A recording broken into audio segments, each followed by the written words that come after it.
Hello and welcome to the Everything F1 podcast with me, James Tiller, and alongside me today on the Everything F1 panel is Coops. Hi, Coops. How are you? I'm doing all right. How are you? Yes, not too bad. Um, well, thanks for joining us, Coops. We've also got Timo. Hi, Timo. How are you? Pretty good, thank you. How about yourself? You were all good. You're looking younger, but I've got nothing to base that off, so I'm just going to try and kiss ass early on. That's fine. Kiss us all you want. That sounds good. I like to feel as young as possible. Okay, so we're going to go into the podcast, but first we are Everything F1. You can find us on all our social platforms. We are on Facebook, Instagram, X, YouTube, and TikTok, all at the handle at Join EF1, apart from TikTok, which is at EF1 Official. Head there to find news articles, different bits of information from a daily basis, keeping you up to date about the world of F1 and the wider motorsport community. You can also find us on our website, www.everythingf1.com. And again, articles on a daily basis, keeping you abreast of every bit of news that drops as soon as it drops, right there on the website. Add it to your favourites too. We'd also like you to subscribe to our podcast and get all of our latest podcasts in your earlobes as soon as they drop. You can do that on Spotify, Apple Podcasts, on Samsung, we're everywhere basically. Anyway, you can find your podcasts, you'll find the Everything F1 podcast. We're in the top 5% of all podcasts worldwide, so we're quite proud of that stat.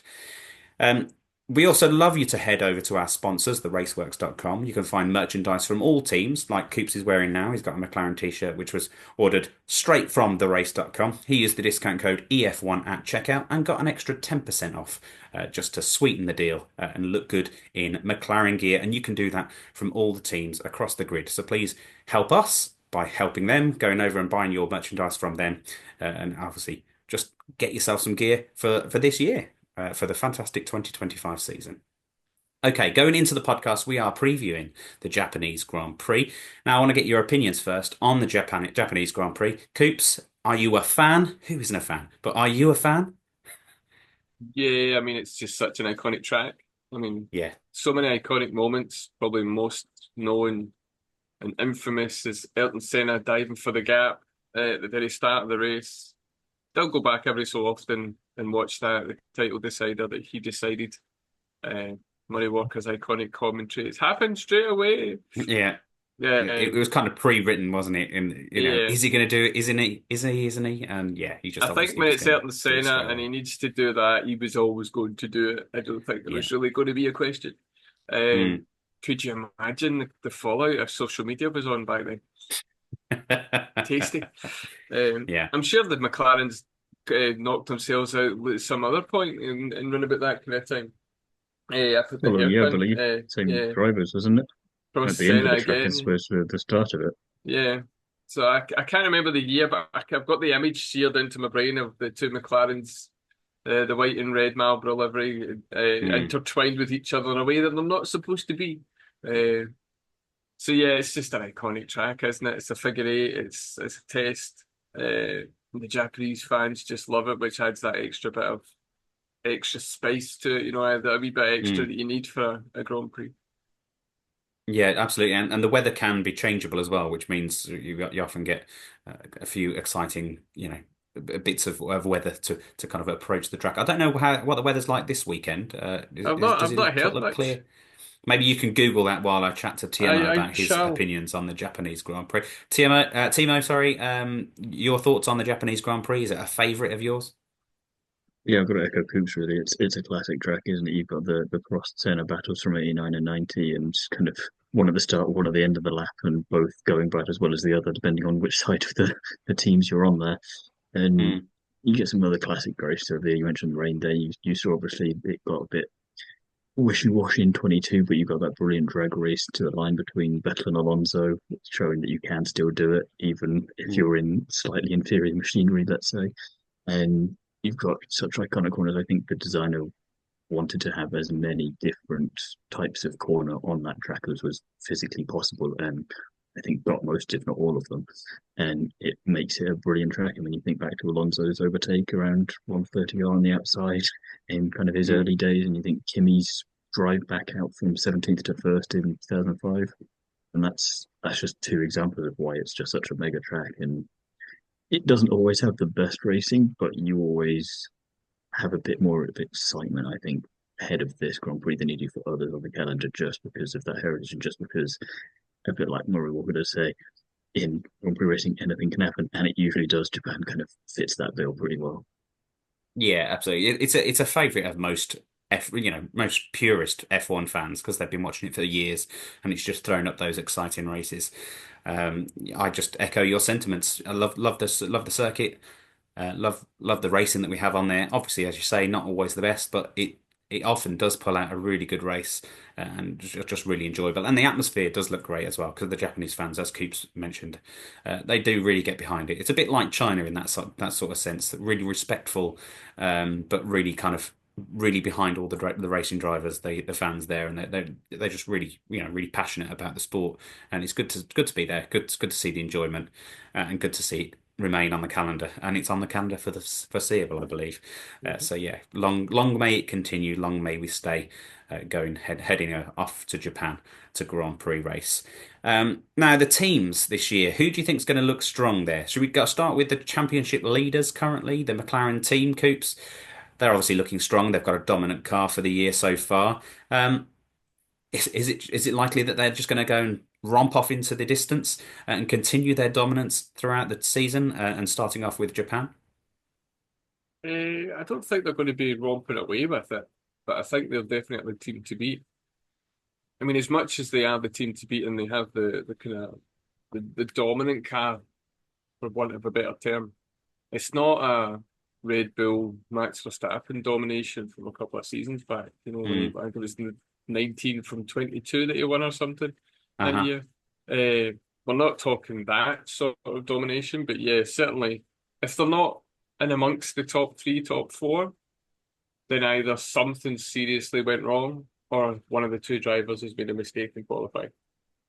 Yeah, I suppose the difference between that year, even if it was such a dominant car, is they've got two drivers that are competing with each other rather than one driver just running away with it. Timo, the McLaren boys, they're really impressive this year so far, aren't they? Obviously, a few minor mistakes here and there, but other than that, the car's been really strong for them, and they've optimized mostly for points wise where they can, obviously barring the couple of mistakes that we've seen. So, what are your thoughts on the two McLaren drivers?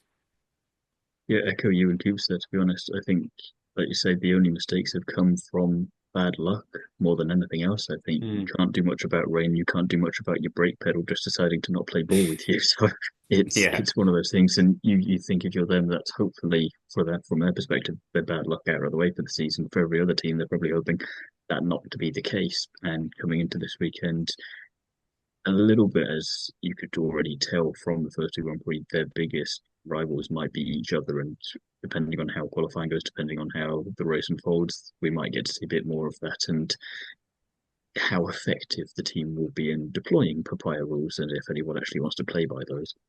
Mm, yeah, exactly. And it's too early in the season to have too many papaya rules at this We point, thought I we thought think. that in Australia. Yeah, I mean, but I completely understand the reason in Australia. It was, the weather was changeable, and they were going through back markers, so hold stations until you clear them, and then battle. I can see that. In a corner where three cars can't go side by side, it makes sense to make sure you just get your drivers through the risky bits, I guess. So I can see why they employed papaya rules at that point. But hopefully they won't interfere too much in the race weekend this weekend as we head to Japan. Yeah, I'm looking forward to seeing what Lando Norris and Oscar Piastri can do. I think Lando Norris has just got the edge. I know obviously Oscar won the race in China ahead of Lando Norris. I just think Lando's got a cooler, calmer head on him this year. What I've seen so far, obviously we're only three races in now, so we haven't seen a lot. But from what I've seen, I'm quite impressed with how he's kind of come away from the sport in 2024, coming away from the slight loss to Max Verstappen and just missing out on the championship. It looks like he's gone away. He's really kind of put himself into the right headspace to attack the season, and I think that will take him and give him the edge over the course of the season. I'm hoping. I think so anyway, and I think he might just pip Oscar in the points this season. Whether that means he'll get the championship or not, I don't know. But I'm just saying, I think he'll pip Oscar to the points myself personally. Coops, out of the two, who would you pick to kind of win this race? Is this more an Oscar track? Is this more an Orlando track? Or is it toss a coin and just have a guess at this point? It's an Oscar track. I mean, he's won at it already, albeit it's a Mm, sprint, but he's won at it. yeah. I think it was his first kind of pole, if I remember right. But if you Um, remember right, they employed some kind of papaya rules in that situation, wasn't it? Hold stations, Lando, you can't attack. Let's keep the drivers 1-2 at this point. yeah, but he put himself in front. Yeah. You have to get there first. And I kind of disagree with you a wee bit that I think that you think that Norris is a wee bit calmer because I don't think so. Okay, I no, that's mean, fine. you look at Oscar when he won, and you're like, oh, well done, that's your first Grand Prix win. Ah, cheers, mate. It was as if he was just coming back for a wee drive down to Tesco's to get milk. You were like, all right, okay, cool, no worries, mate. That's aye, awesome. He's just he exudes calmness. Does Oscar, and I've yet to see him make an out and out error when it comes to being at the front and doing things. I mean, there may be some nuances and he may just sometimes not quite get the balance right because he is a novice again, if you compare him to Norris. Hmm. But Norris has made some mistakes that are quite obvious, whether it be putting a wheel off the track and or losing at the start or not starting as fast as they should. The points he should have got last year from the positions he was in to the wee errors he made at the start of the races. I just think that Oscar's just got that wee bit extra on Norris, Okay. and I think Oscar will win it over the stretch. Timo, can you pick a side? Who would you put your money on if you had a £5 note and a bookmaker in front of you now? Would you say Lando Norris to win the inter-team battle? We won't say championship at this point; it's too early. But the intra-team battle between the McLarens, or would you It say depends on which Oscar? Lando Norris we get most over the course of the season. If we get the version from Australia, then I'd say Lando. But if we get the version of him from China, then I've got to say Oscar. Whereas Oscar's been Oscar the whole time. We don't take fence sitters on this podcast. I'm sorry, you've got to No, pick no, one. I'm gonna choose. Don't worry. I was just saying it depends on which one of those we get. And from that basis, I've kind of got to go with Oscar because Lando, I think, has learnt a bit from last year. He reminds me of Charles from last year, taking lessons from the couple of years previous in terms of how he controlled that race in Australia and didn't let Verstappen get to him. But Piastri, he did make that mistake, but that means he's even hungrier now to make up that points deficit to get back to where he knows he should be and where he deserves to be, so he can afford to take a couple of risks. But Lando can't if he wants to do it, because if Lando wants to stay where he is and keep that going, he's got to play it a little bit safer. If he makes a mistake, he's back there with Oscar, which works for Oscar. Can make it work, or he can hope that Lando makes a mistake. Lando can't afford to make a mistake, so I think Hmm. there's some there's room for mind games into team battles. Mark Webber's probably taught him a thing or two on how to handle a teammate that's a bit stressful to deal with at times. And I think that not that Lando's old by any stretch of the imagination, but Oscar's got that youthful rawness to him still. He's only in his third full season. So, Hmm. he's still going for it. So I'd like it to be him. I just think that calm, cool atmosphere that Coops was mentioning there when he wins, he's just kind of like, yep, that was the plan. So now I'm going to do it. I'll be happy when I win the championship. It's very Kimi Räikkönen-esque, and I'm on board with that.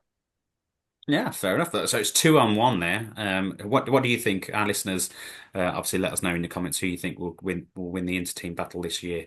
Do you side with Lando or do you side with Oscar Piastri? Obviously, we won't find out until the end. I'm happy to kind of let us see how it unfolds as we watch the racing on our screens, or if you're lucky enough to head to a track on the track itself. But yeah. That battle continues. The next team I want to chat about is the Red Bull team. So we've got Max Verstappen versus Yuki Tsunoda, who's brand new to the team after the Chinese Grand Prix failure for Lawson, who's now been replaced, and he heads to the RB team, so the Racing Bulls, and his seat has been taken by Yuki Tsunoda. There's a whole podcast about that on our YouTube channel. Coops and Sean digest their thoughts on the Red Bull problem and whether it was the correct decision to promote Yuki instead of Lawson. So if you head over to the YouTube now, you can by all means watch that and kind of hear what Coops and Sean had to say about that once the news had dropped. But Coops, would you like to surmise what you kind of what kind of decision you came to between the both of you. Was it a good decision? Was it the right decision? Wrong decision? Too soon? Are Red Bull too brutal? What are the key points from that podcast that you'd like to kind of get across here while we talk about the Japanese Grand Prix? Well, the key point and the biggest thing I think that everyone noticed is it's clear that Red Bull made a mistake in bringing Lawson in the first place. Yeah. And the dynamics within Red Bull as a racing team now is completely different. It's not Dietrich Mateschit's baby anymore, where he allows the guys to just get on with it. There's a board of people that are answerable. And the biggest thing I think that Sean and I kind of agreed on in that video piece was that this does not look good, however you spin it, for Red Bull in any way, shape, or form. They decided to overlook Tsunoda for Lawson, made it pretty clear that Tsunoda was never really going to get into Red Bull. And then 2 races into the season, they're bringing him up. And you're like, really? Okay. The other side of it is, this is a win-win for Yuki Tsunoda. Because if he doesn't do anything in that second car and gets beat by Lawson, or he's out in Q1 and Lawson's in Q2, then it's the car. But then if he gets into the top 10, as he actually is quoted as saying he wants to get on the podium, then wow, he'll be like, you should have picked me in the first place. Yeah. It's probably the best place for a driver to be ever in Formula One at the moment. It's kind of indicative of how Red Bull have treated their drivers for a long, long time. And I don't know where they go from here. The biggest thing you have, and this is probably something I never mentioned, this is thought of just now, but, as a young driver in Formula One, trying to go up the ranks within motorsport, Red Bull come to you and say, we'll pay for everything and do it all. The sport is in such a way when you're in the grassroots that you need that, but you also have to be wary of the fact this is Red Bull, and how many careers have been ruined by the way it's been treated, or the way that Red Bull have treated the drivers, or maybe the expectation that they put on their young drivers. Like, I think the phrase I've heard when I were talking about this in other podcasts was that Max Verstappen's this unicorn driver, which is a very good way of kind of phrasing it. That you don't get these drivers every year or every 2 years. They're generational talents for a reason. Yeah. And the problem is that there seems to be this undercurrent of subconscious thing or bias within Red Bull that if you don't get close to Max, you're out. But 99% of the people that probably race against Max are never going to beat him. That's why there's only a handful that have managed to beat him over the years once he got in the machinery that he could drive to win championships. The drivers that haven't beat him are still good drivers. They could probably still win a championship. Depending on Max does. If Max isn't there, they probably could have won championships or won races or been really good and done well. So, Red Bull, they made the call. I think there's talk that it was Lawson was Horner's pick, but not Marco's pick. Yeah. But regardless, there's still a lot of difficult questions from a lot of people within Red Bull of, why? If it's you've lost faith within 2 races, why was he there in the first place? Yeah. There obviously wasn't a lot of confidence with him at that, even early on anyway. No. And I mean, if you looked in, I touched on this on the one with the podcast with with Sean, there was actually rumours that they went to Alpine to ask for Colapinto to then get rid of Lawson altogether. So they were going to put Colapinto in the car along with Hajar and put Yuki Tsunoda in the Red Bull. But then Christian Horner comes out with the statement that this is as much about protecting Liam Lawson as it is promoting Tsunoda. No, you don't. Red Bull don't protect their drivers. I don't care. It's just not how it works within Red Bull. Outwardly, anyway, and I mean, we don't have insider knowledge. Outwardly, they don't come across like the protector drivers, and it's either they don't understand the young drivers, the expectations are too high, or they just want a second Max Verstappen. pretty much all of them is unsustainable. And they're in a situation now where if you didn't put Lawson in the Red Bulls or the Racing Bulls or whatever you call them this year, who did he put in it? You Mm. know, they're having to go to another team to ask to borrow a driver for a season, if that is true, when they're Mm. supposed to have a young driver academy. It's a very bizarre and very mismanaged and borderline incompetent way of managing their young driver. Yeah, obviously we can't confirm that that did actually happen. That's kind of No, no, speculation and rumor at this point. yeah. But it wouldn't be unlike Red Bull to do such a thing. Timo, I'm keen to get your opinions on this as Before I we. jump over to Timo, sorry, the Colapinto thing is there is an element of truth because they actually Red Bull were kind of keen on him at this during last season. The word within the paddock was that kind of cooled his Colapinto's kind of form kind of dipped away before he finished his year. But they were Red Bull, I think Helmut Marko, I think, and Horner did have their eye on him initially. They were keen on him at one point. So there is some kind of thread of truth, I would like to think. Whether or not there was any kind of official reach out to Alpine to Approach. get him or approach, you know. But there has been Red Bull have been interested in Colapinto at some point in the recent past. Okay. Thanks for clarifying that. Now over to Timo, and I'd like to get your thoughts on the whole Red Bull situation. I want to know as well the car that they've made the car obviously this kind of really pointy, kind of really extreme difficulty setting, as it's been described previously. Is it their design of the car that's the problem? Are they just designing it for Max and not for a general kind of driver to come in and step in? And is that the problem? Are they should they design the car to be more readily drivable for a wider kind of style for the other drivers around the paddock? And is that something that they should maybe focus on for the future? Is developing that second car to be actually better to drive for other people because clearly not everyone is a Max Verstappen. Short answer, yes, and Verstappen said as much in recent days, I believe. And I think it's important to highlight that that's just one of the problems that they've got there. So, a caveat I want to add to Coops is that yes, they perhaps shouldn't have brought Lawson in, but it's the way in which they brought him in that they shouldn't have brought him in. If they were serious about him, they should have done what Mercedes did with Kimi Antonelli and prepare him to be driving in this top team in this car as much as possible.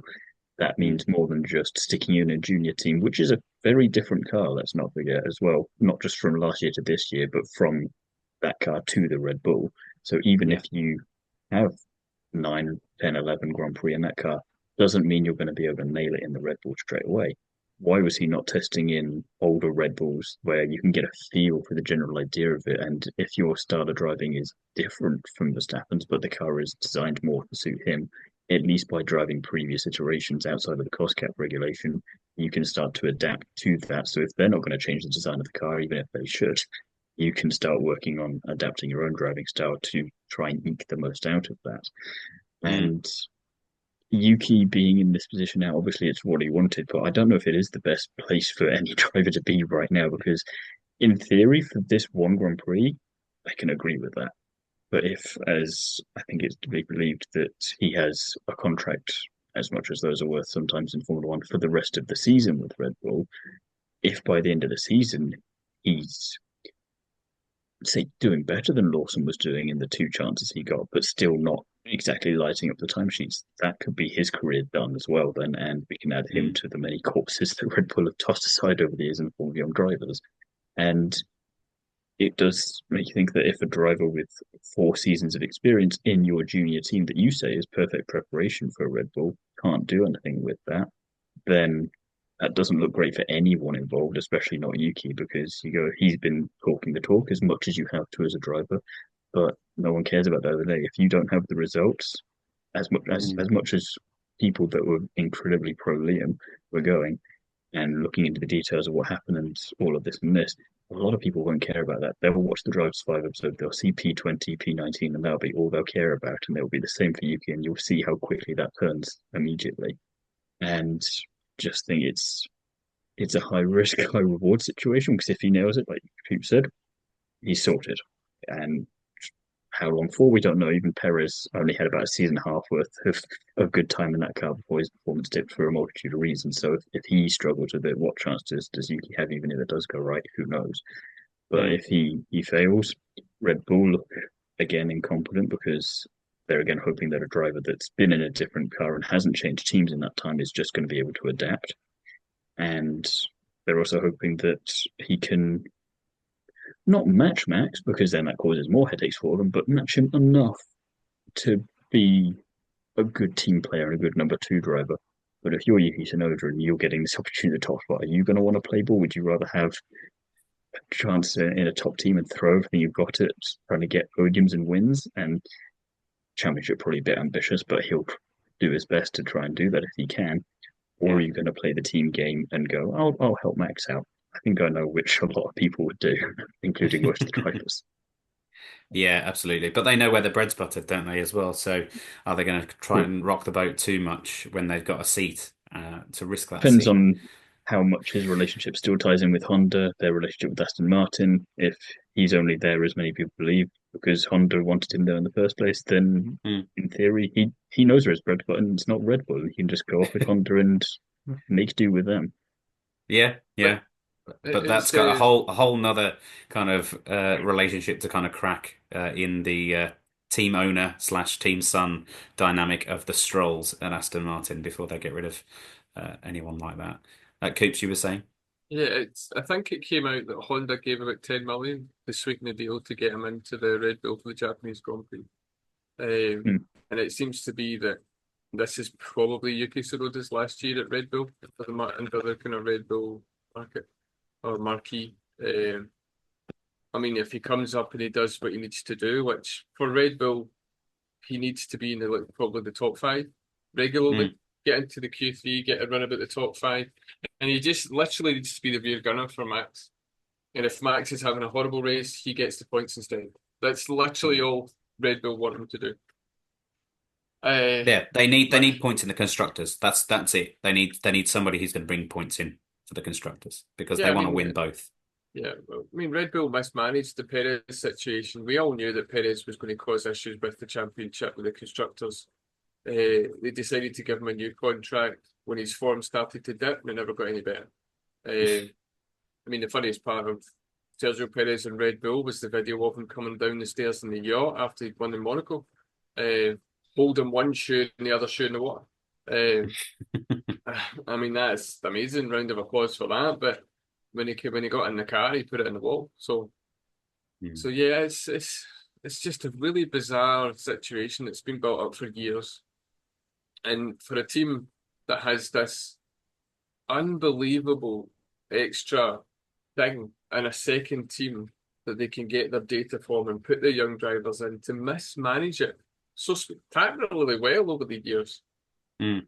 It's bizarre, and there's a lot of intelligent people within the Red Bull, company within the racing side. Like there's going to be the odd dud here or there that isn't going to work out and you get rid of, and we've seen it in the past. I mean, I can't remember the gentleman's name. He drove in Super Aguri, I think it was, and he did about 3 races, and the FIA went and took his super license off him because even they realised he wasn't very good. I need to Google and Who was that? I remember can't his remember name. that. I remember the Yeah, situation. I remember the car, but I just can't yeah, place the no, I name. know. No. Uh, is it UGI Yada or something like that? Maybe. Anyway, so we do know there are situations where drivers have to get pointed out, and there's all sorts of great stories about that. I mean, Neil Jordan, but we've just lost Eddie Jordan the last couple of weeks. One of his drivers ended up in jail, and that's how they ended up having to get another driver in back in the early 90s. I think that's how maybe Michael Schumacher ended up in Jordan Mm. for something similar. So, Would it have been UGE Day? E-Day, that might be it. Yeah, Yeah. that's Four, was it a four couple of times. races before he got replaced. And I'm thinking it might have been him. Yeah, and Yeah. he was that good that the FIA took his super license License off of him. Yeah. Well, it was three. It was three retirements and one 13th place. So I don't know why they thought that was the good idea. Yeah, that team didn't Yeah, last very long, to be fair. just for the safety of the rest of the drivers on the track, I Yeah. guess. But but yeah, the same sort of thing could happen. So, I want to mention that Max Verstappen wasn't happy about the Lawson switch. He thought that Lawson deserved a of bit more course he time. is. But yeah, it keeps the spotlight off him, I guess. It Having was also interesting seeing that post from Guido van der Garde and the various F1 drivers that liked it in mm, a kind of interesting form of solidarity that goes by without needing to do too much on their part, but tells everyone exactly what you need to know. yeah, just a quick like on a post. Yeah, absolutely agree. But and Helmut Marko's come out and said, he's entitled to his opinion. That's pretty much, you know, all you Could could they say about really it. But say anything else when it's your marquee man you spend all the money to? He's the one that's winning your races and he has an opinion and you're really going to turn around and say something? I mean, even mm, Helmut Marko knows that he's not a young driver that you can say some bullshit against, can you, really? mm, exactly. Okay, so how do we think the Red Bull car is going to act at the weekend? Obviously, in the capable hands of Max Verstappen. Let's leave Tsunoda out of this because it's going to be his first kind of probably like a Bambi type deer around the racetrack at first. I think for Tsunoda, but Max Verstappen in his hands. Timo, how do you think he's going to do? Do you think he's going to go well? Is the car going to be quite strong in Japan? Could be top 10, knowing Verstappen. That bit shouldn't be in doubt unless something goes wrong. Aside from that, tricky because we've seen with the McLaren, with the Mercedes, with Ferrari, they're all in there fighting hard, Mm, and it was Ferrari messing up essentially that has helped Verstappen be where he is in China. But hmm then at the same time, you've still got the McLarens and the Mercedes to contend with, and if you can't get past those, which depending on the circuit you might not be able to as much as you want, you're going to have to settle for fifth at best. And if the Ferraris can keep their noses clean, then that's going to be even harder. So top end of the top 10, but more specific than that, be getting hard to predict. It really depends on how well the others do and how much they want to fight because I think they know they can mm, fight this year. They can fight each other and they can fight him, and he's not even necessarily the biggest target to get to. They just want to dispatch him as quickly as they can so they can get to the McLarens in theory. So it's tricky to know, but I'd be surprised if he's below eighth, which makes Yuki's job that much harder. I mean, we're not talking about what he's going to do, but if he's wanting that podium, good luck. Yeah, it's going to be a tough task, especially when he's got so much competition this year. Some great competition that's coming from the Mercedes team, although we're not seeing much of it on the screens. George Russell is performing fantastically, just cool, calm, staying there or thereabouts, kind of best of the rest type situation. And his teammate Antonelli is also doing just a wonderful job for a rookie in that team. How do you expect the Mercedes duo to do? At the race weekend this weekend in Japan, Coops? More of the Uh, same? yeah, we won't notice them until either we get a shot of them in the pit lane doing their one stop or whatever, how many stops they need to do. And then at the end, they'll be third and fourth, and you're like, where, hey, what? I mean, George Russell's wrestler name will be George the Anonymous Russell. It's just, you just don't see He him, just don't hear happens of to him. be there, And doesn't then he? Yeah, at the it's very like end, checker flag, and you're like, oh, how did George when did that happen? the And Mercedes sponsors must be furious. They haven't had any screen time at all this year. I mean, I think Steak have had more sponsorship because they're that slow and get lapped all the time. Mm, But yeah, they just do what they need to do. I mean, they're probably the first to admit that they're the ones that really dropped the ball in terms of these new regulations with the ground effect cars, and it took them a long time. Arguably, probably lost them Lewis Hamilton because would he mm, have moved to Ferrari if the team was up fighting against Mercedes, McLaren? Probably not. mm. Uh, and Antonelli's just after everybody crashed in Australia, which we can all kind of just forget because we had a two-time world champion crashing, we had Carlos Sainz crashing and behind the safety car. I mean, whoops. So we can kind of ignore that, and he's just done what Toto Wolff wanted him to do. He just quietly is getting on with it. He's shown that he should be in the car now. We're only a couple of races in. Mm, He has shown he has shown the glimpses of it. We know Yeah, he's been he's aggressive when he needs to be, hasn't he? And we've seen a yeah. couple of really good overtakes from him, but the rest of the time he's just kind of kept it cool and just, I think, probably taking that kind of adage of just get to the flag, Yep. taking that kind of sentiment. Um, He's got a decent enough car to be able to, get in there quite quickly, be aggressive when you absolutely have to, and then just kind of sit there and just take advantage when it does open up. I mean, I think that's a good way of racing. I do want to see Antonelli make a couple of wee errors and a couple of Right. mistakes. And I don't mean that in a sense of, oh, I don't want him to be careless necessarily, but I want him to see mistakes because I wanted to see him learn, because I wanted to see him push that limit and see, right, where's the next step? Can I make that move? Maybe that wee dive down the inside, and can I really push and get yourself to that next point? And you know what? As a rookie, you're going to misjudge it. And I won't have a problem with that. If I watch it, if we're reviewing the Japanese Grand Prix and it's, Antonelli dove down the inside of the hairpin and knocked his front wing off, do you know what? The move was kind of on and he kind of had to stick it in there and try it.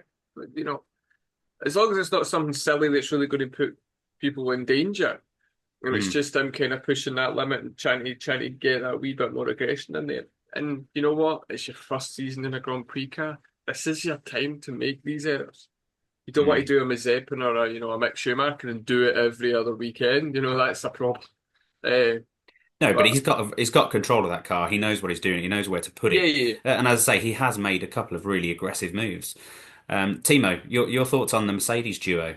Uh, I think it's a great lineup. I think they're probably one of the stronger lineups on the grid, actually. If you take rookie and kind of experienced drivers together. I think this year they should employ and look into the rights holder for the Jaws theme because that seems to be what they're doing so far this season. Like you say, you don't see them anywhere, and then suddenly, bam, they're right there, and you go, "How the hell did they get there?" And Mm. that's perfect for them because it means that they're just getting on with business. They're overtaking people that they know they could easily get past or capitalizing on situations where the opportunities are, but they're not ruffling too many feathers because they know they're not quite there yet. As you say, they fumble the ball pretty badly with at the start of these new regulations, but they figured them out just in time for them to be coming to an end. So better late than never, I suppose. But Mm. I think with Russell, a little bit like Lando, who reminds me of Charles from last year in terms of you can see he's so far learned from previous seasons and the mistakes he's been making and just quietly getting on with the job. And that's what you need to just be that outside threat for a championship. And Antonelli, yeah, was on the fence quite a bit before the start of the season because I still couldn't quite see what I needed to see yet. But Australia and China were quietly pretty good. And I think even if he does bit in the wall a couple of times, and even if it is a little clumsy, and instead of just being a genuine mistake where a move was on, he's already bought himself some capital in terms of leniency because he's done so well straight away, Mm. and he's still a rookie. So I think at any point this year, when if and when he does bin it, it's fine, and Toto's not going to get lambasted for it because at least he prepared a driver to get into a top car and gave him everything he needed to, unlike other teams. And I think, yeah, in terms of a driver pairing, especially when one of the drivers is a rookie, probably the strongest one because everyone else there, I think, obviously, just from looking at how the rookies have done and how their teammates have done, it's incomparable and doing better than some teams are where you've got experienced drivers in there. And Mm. that's got to be incredibly reassuring from a confidence point of view for both him and for Toto. So I'd argue actually going back to something Coops was saying earlier about Tsunoda in the Red Bull seat being the best place to be. I think the Mercedes seat for Antonelli is probably the best place to be right now because he has no pressure on him whatsoever, Mm. and it's showing because he can just get on and do what every driver wants to do most, and that's just drive. Yeah. I think the thing I was meaning about the Red Bull situation is more about the immediacy. So Oh yeah, the does immediacy in terms of for this weekend, yeah. yeah, for this weekend and even for the next few races, Yuki can be 20th three times and everyone's going to blame the car. Antonelli will just quietly get on with I'll, his I'll thing and it's happily I'll, brilliant. I'll happily not blame the car if you want me to come on and do that instead. If you need some Well, other opinions, I mean, it'll depend on what Yuki actually does, but generally, I think that they won't be as hard on Yuki as they might have been on Liam or Sergio Perez or any other driver really, because that car is that car and look what they've done and the fallout from their decision. I mean, the fallout we even got on social media when we posted it on our social media about the rumor and the fact that we were being stupid reporting it because it's never going to happen. It was kind of, well, I was a bit smug when it did happen. I was like, huh. That's someone like you. No, I'm usually quite. So there was a couple of debates online that I was part of where people were kind of arguing the toss. But yeah, it's Antonelli is in a particularly good place, and it's nice that we actually have a reasonably good. We've got a crop of rookies. We can have a kind of wee rookie championship, and Bortoleto is doing.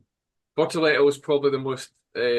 He's the most hindered because he's in the stake, but he's still showing that he's got something about him. Beerman and the Haas, they're probably the ones that are hindered, and then you're going into your rookies that have got a better machinery. So, but after a season where we didn't have a rookie, we've got, was it 6 of them? Well, not still 6 Yeah.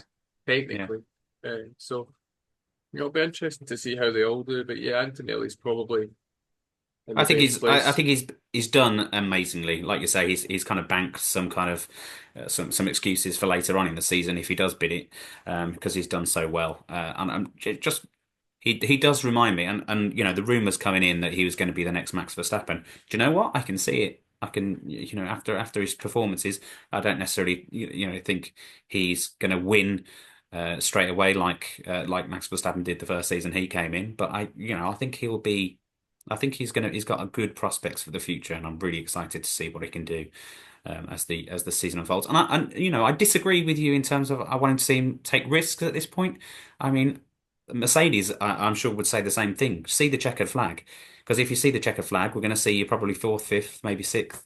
Could those consistently bring in their points in until you get really comfortable with the car, until you know Formula One inside and out? That's when you can start making some risky moves further later down in the season and trying to get those higher up positions and podiums. So I think just keep the consistency at this point. Just consistency is key. It'll be great for the Constructors' Championship for them, and it'll be great for him in the Drivers' Championship as well, and just for his confidence, just to see that checkered flag.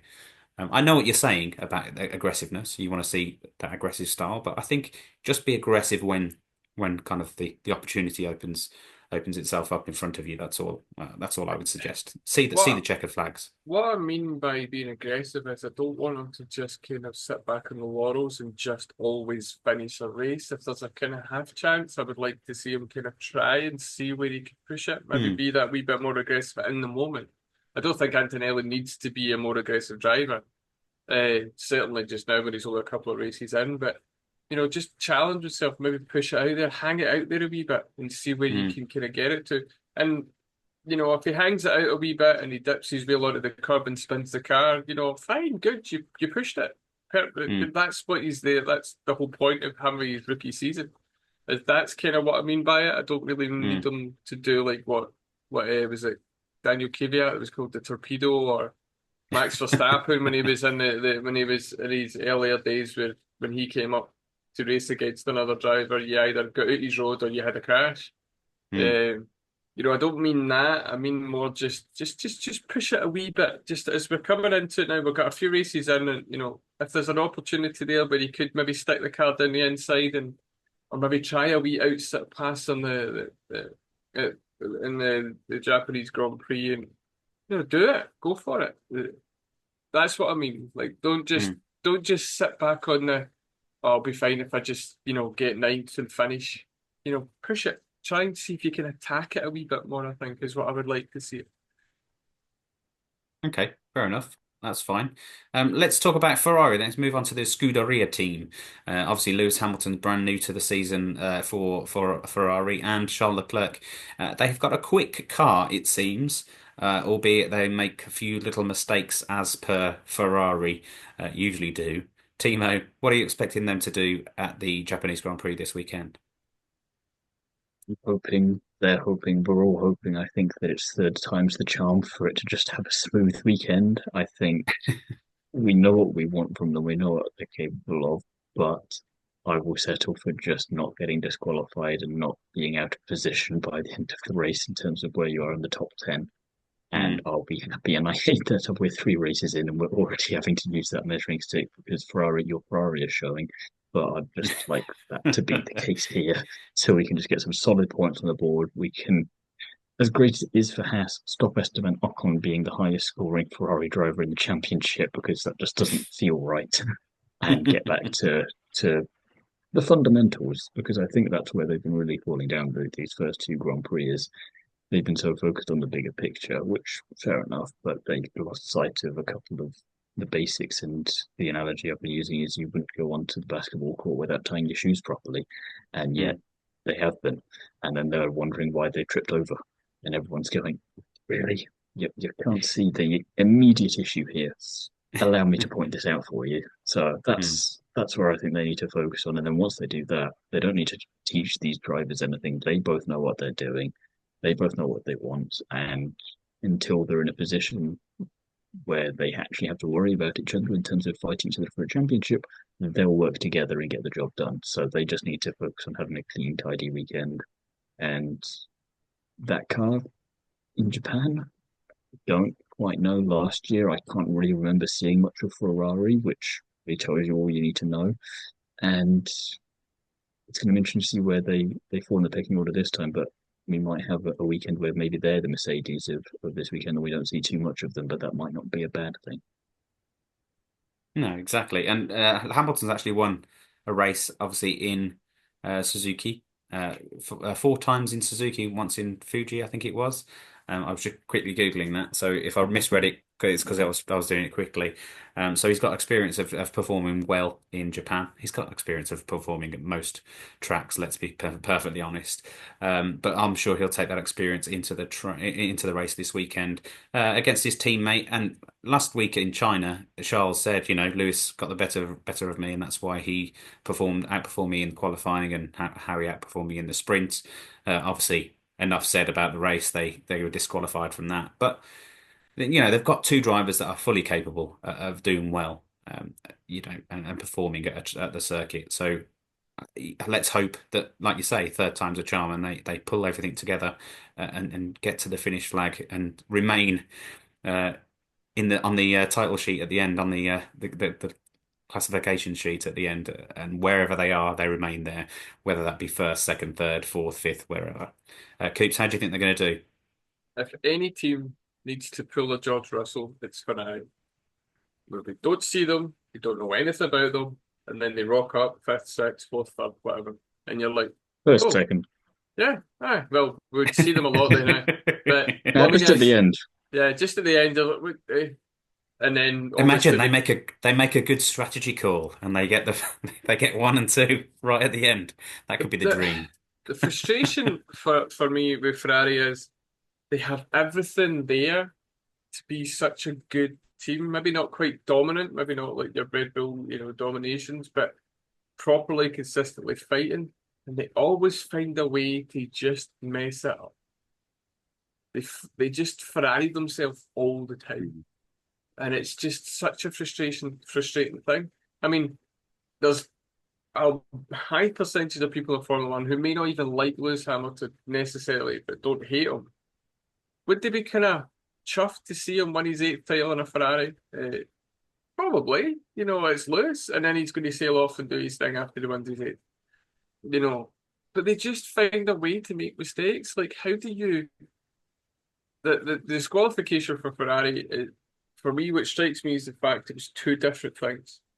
If both cars were underweight, right, okay, they made a genuine mess up and it kind of tilted over. The fact that it was both cars, one underweight, one because of a skid plate issue, the plank. I think it was 0.4, and then they measured it again, it was 0.6 under.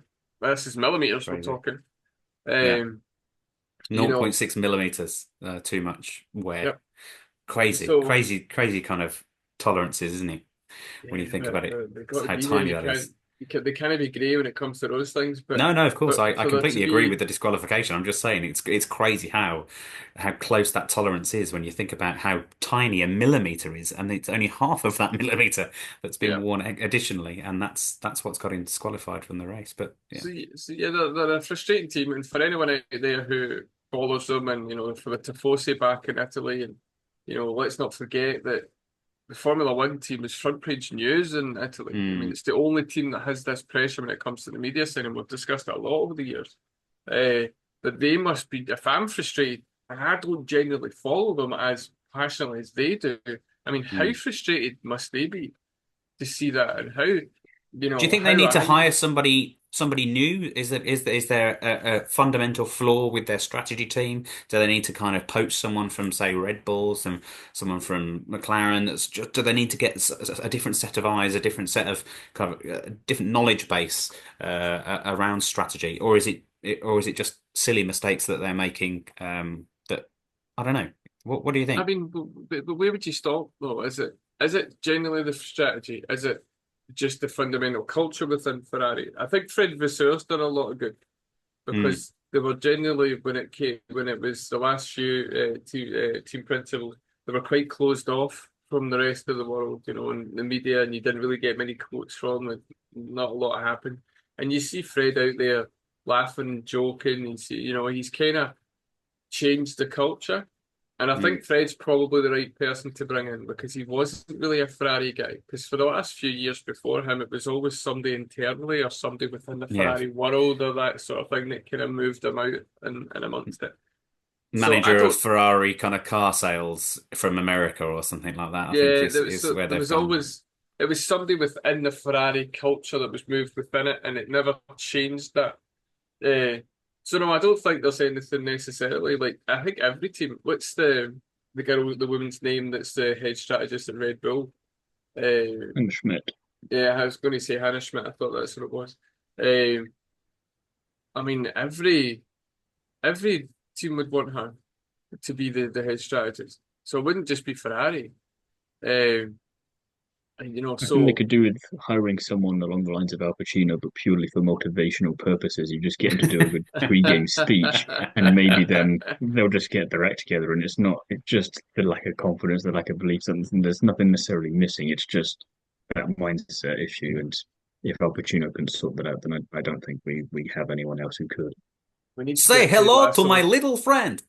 Yeah, that's all he needs. I have no He needs idea what a accent that machine was, and gun. for anyone in Italy, we apologise No, it wasn't unreservedly. Italian actually. It wasn't Italian. That's where your Fuck. lack of knowledge of film Latin, is Latin. showing. No. He was what was he? Colombia. I was thinking Not more Any Colombia. Given Sunday rather than Scarface. I was, wasn't. Yeah. Fair Uh, enough. but no, I mean, I've said this before. I think the biggest thing for the culture within Ferrari is that there's this fear of making a mistake because you work for Ferrari. Like Mm. Mercedes made mistakes when they were kind of dominant, and there was occasions where things didn't quite work out.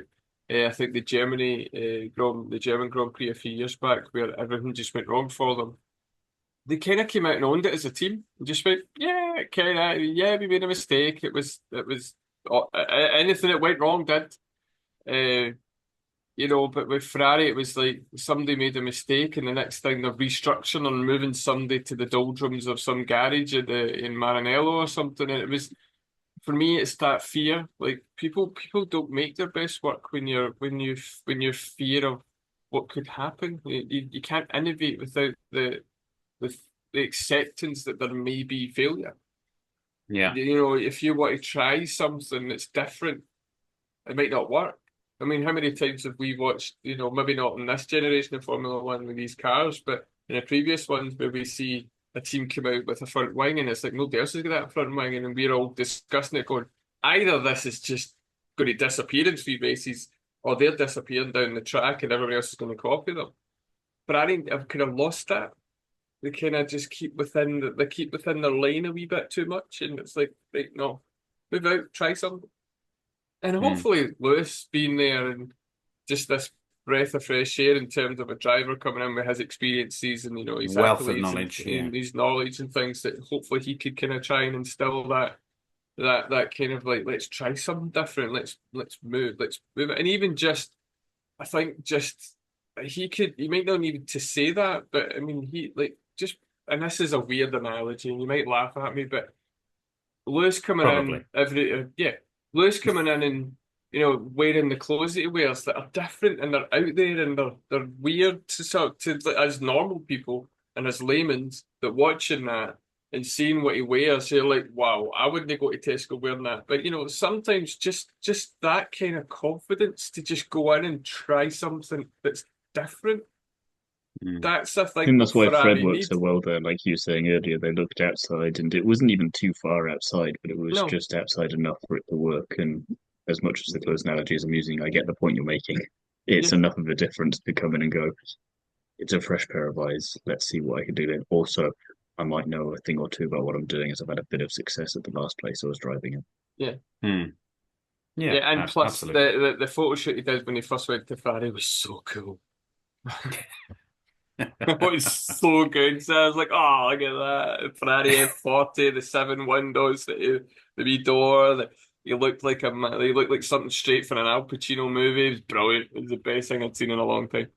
Anyway, Yeah, let's move on. I think we've kind of focused on the top four teams quite a lot and substantially. Obviously, we've got six other teams to choose from. We don't necessarily need to go into as much detail for each of them. But what I want you to do, Timo and Coops, we'll go to Timo first. I want you to pick a team that we haven't mentioned and kind of just summarise your thoughts on what they might get up to this weekend, and if you're excited or if you've been disappointed so far with them this season.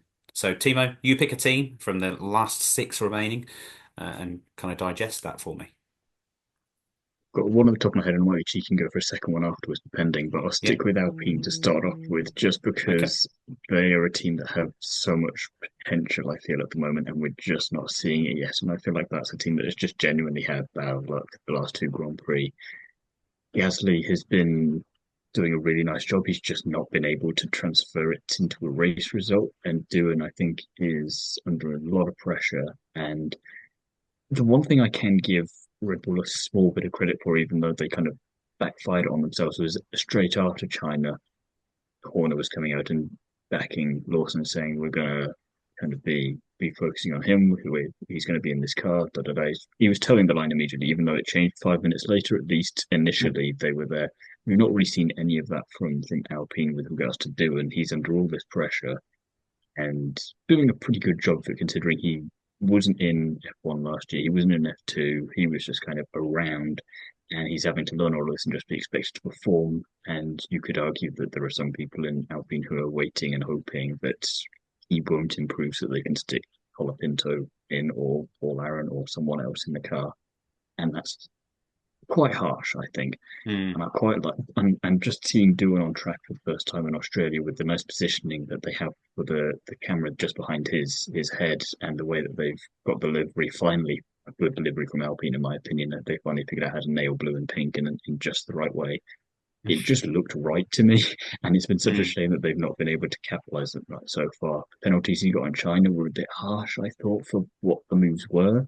I thought it was, yeah, ambitious, but it was kind of the mistakes that we, well, but earlier that we're hoping that Antonelli's going to make, because it was probably on, and it was all right. We want to see hard, tough racing, and with how wildly inconsistent the stewards can be at times with applying these penalties, I thought if someone's got it in for two in this weekend, is there someone in there who's just been slipped a five or something? Just be extra harsh on him, please. It's getting a bit annoying. We want to get rid of them.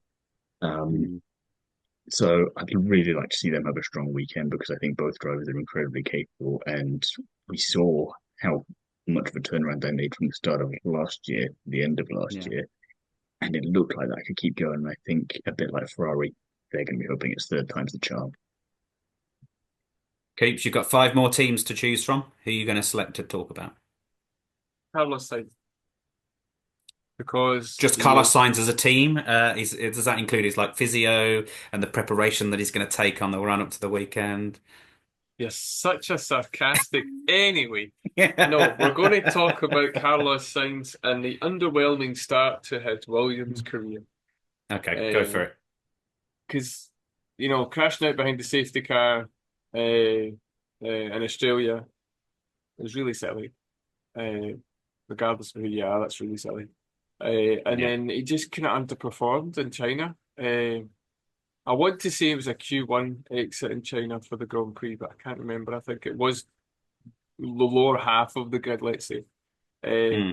But it has been, everyone was raving about it. Oh, Carlos Sainz Albon's going to be one of the best pairings, and he's just not fired up. And I've not heard anything to say that the Williams car is particularly difficult to drive. It's not Albon's a proved Red otherwise, Bull. hasn't he? He's Yeah. done fairly well.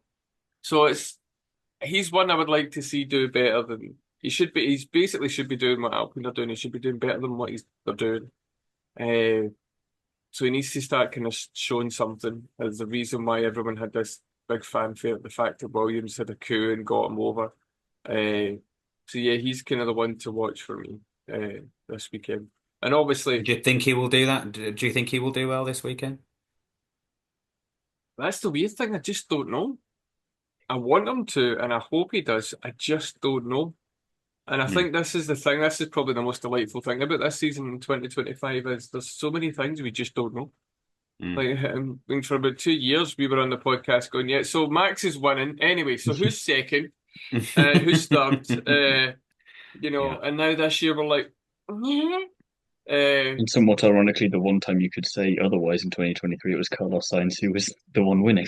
he was the one Yeah. winner, yeah, exactly. And also Ferrari getting disqualified gave Carlos Sainz his first points in China. Which is just great. It's just such a Formula One story, and it's brilliant.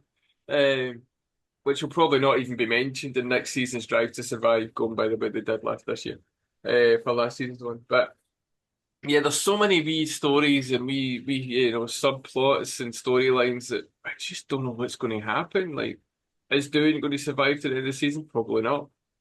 The fact that it was mentioned at the livery launch, and Oliver Oakes turned around and said, "Well, Doohan is our driver for the start of this season." Probably because he could feel Briatore's stare, and it was kind of like that's not really a vote of confidence there, Paul. I don't know what they're doing. They've got about 14 reserve drivers as well. So, but yeah, And one for of those me, is Ryan Reynolds, isn't him and the Don't golfer give them is ideas. uh, yeah. So yeah, there's a lot going on, but for me, it's Carlos Sainz. I mean, everyone's going to look at Yuki Tsunoda, Liam Lawson. That's pretty much the main focus of the whole weekend. Sky Sports are going to be running that constantly. Hmm. Uh, but for me, it's Carlos Sainz is probably the other one that I'm kind of interested to see how that works out. And Timo, you said you had another one to discuss. Was that the Williams team or was it someone else? Unfortunately, it wasn't. It was Haas, and I just want to see them do Okay. well, or I want to at least see them a lot on the race coverage, purely because of their livery for this weekend. I think they've done an outstanding job of it, and I wish that had been their livery for the entire season because it's I prefer it to their standard livery, and I think somewhat controversially, maybe I'll see what you two think in a second, but in comparison to the Red Bull and the Racing Bulls livery, it blows theirs out of the water. They've taken white and they've added a splash of color to it, and it works so much better than just the white. I think for me, I think the white on the Red Bull works better on the classic car they had alongside it, and there's a reason it worked back then on that kind of a car. It doesn't work on this one for me, and you can see how easily you can fix that by just adding a splash of pink. So as long as we get to see a lot of it and not in the form of a crash, because then you ruin this beautiful artwork, because that would be really spoiling it for me, Mm. then I'm happy and I don't really mind where they finish as long as we get to see a lot of it because it's worth getting to look at 180 miles an hour. It is actually very Yeah. pretty. I'd heard that they'd seen it and I hadn't had a chance to look at it, and yeah, I can concur. I concur. I can speak Concur. easy now. Certainly, you have been Right, approved by the Coops. let's get some predictions for the Japanese Grand Prix then. It's difficult, obviously, because it is so close, and perhaps that's why it's a good thing to make these predictions, because it really is just a cost of a coin, a toss of a coin at It's this that tricky. stage. It is that tricky. It's even tricky to say it. So who would you put uh, your qualifying your pole sitter, your one, two, three, and a bold prediction? We'll go to Coops because he's used to doing this. It gives you Timo some thinking time. But Coops, give us a pole sitter, a one, two, three, and a bold prediction for the race weekend in Japan. Pole sitter is going to be Piastri. Okay. First, second, third will be Piastri, Lewis Hamilton, and Yuki Tsunoda, because why not? And that's my bold prediction as well. Japanese drive. When was the last time a Japanese driver stood on the podium of a I Japan don't Kamui race? I, Kobayashi 2012. There you go. You must have rehearsed that. You must have checked out the stats before you came on. I do know a couple of things. I've got. Okay, I mean, then. I just want Yuki in third because I want to see the Japanese fans just lose their minds. I mean, it'd be the scenes to watch would be amazing. I think when he walks into the paddock, it's going to be just madness anyway now. He's a I rock star know anyway we're in the already sport. But top level, hyped up for him. Just imagine, like, yeah, if he got there, whether it's going to happen or not, I don't know, but I'd love to see it. yeah. Timo, fastest in qualifying, 1, 2, 3, and a bold prediction. We go Verstappen for pole. I'm going to be bold with all of these, and then I'll go Okay. for a Piastri win, Russell second, Leclerc third, and a bold prediction of Lawson gets points, Yuki doesn't. Okay. Okay. That would Just be to mess mightily with Coops' ironic. nice Japanese dream. Yeah, absolutely. No, I get that. That's good. Right. I'm going to say pole position will be. I'm going to say Lando Norris pole. I'm going to say the winner of the race will be Lewis Hamilton. He's got to win one. I know he's already run a sprint as well. Lewis Hamilton. The There'll be Grand some Prix. shenanigans that bring him to the front. I think Lando will be second, and I'm going to put Oscar Piastri third. And then my bold prediction, bold prediction. I'm going to say Yuki Tsunoda out qualifies Max Verstappen. Oh, well done. No, I That's mean a that is good one. I like that. Well, he has been probably better in impossible. qualifying than in Grand Prix, to be fair. So if one of the Aye. three Yeah. is likely to come true, you never know. Could you imagine the Red Bull pit wall if that did happen? Like they'll be looking, what do we do? Well, what? Eh? That'll be amazing. Yeah. It'll just It's be a they'll bold just all be prediction because it's imitating probably not the going to happen. just be imitating the penguins from Madagascar. Just smile away, boys, smile away. Just get out of here as quickly as possible. Yeah, absolutely. Well, I hope at least one of those bold predictions comes true anyway. I think that's pretty much all we need to talk about today on the predictions podcast for the Japanese Grand Prix. We'll be back, obviously, after the Japanese Grand Prix to just kind of digest what we saw. Hopefully, some good, exciting racing, and hopefully the Constructors' Championship and the Drivers' Championship is affected nicely, so we see the competition open up even more for the rest of the season as it continues. I've been James Tiller. This has been the Everything F1 podcast. Thanks to Timo and thanks to Coops. Thank you. Thank you very much. Cheers. We will speak to you next week and digest the Japanese Grand Prix. So thank you. Bye bye.